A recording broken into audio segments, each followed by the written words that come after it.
Game zone અગ્નિકાંડમાં કાર્યવાહી અંગે મોટી ખબર સામે આવી છે। પૂર્વ ટીપીઓ મનસુખ સાગઠિયાની મુશ્કેલીમાં હવે વધારો થશે। મનસુખ સાગઠિયા સામે ઈડીની તપાસ કરવા મંજૂરી અપાઈ છે। સ્ટેન્ડિંગ કમિટી બાદ જનરલ બોર્ડમાં પણ મંજૂરી અપાઈ છે। ઈડી મનસુખ સાગઠિયા સામે તપાસ કરી અને હવે ફરિયાદ પણ નોંધી શકે છે।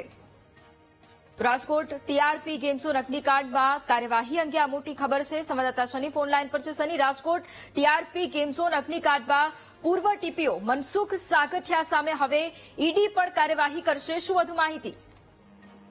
વૈભવી, જે રીતના વાત કરવામાં આવે, રાજકોટના મનપાના ઐતિહાસિક ઘટના છે તે બનશે। પૂર્વ ટાઉન પ્લાન ઓફિસર મનસુખ સાગઠિયાની દરખાસ્તને બહાલી આપવામાં આવી છે।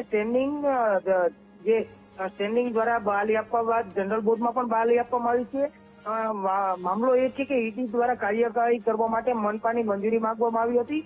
ભૂતકાળમાં પણ આવી ક્યારેય ન થઈ હોય તેવી ઠરાવ છે તે મંજૂર કરવામાં આવ્યો હતો। સસ્પેન્ડેડ ટીપીઓ વિરુદ્ધ ઈડી સંકજામાં જોવા મળશે।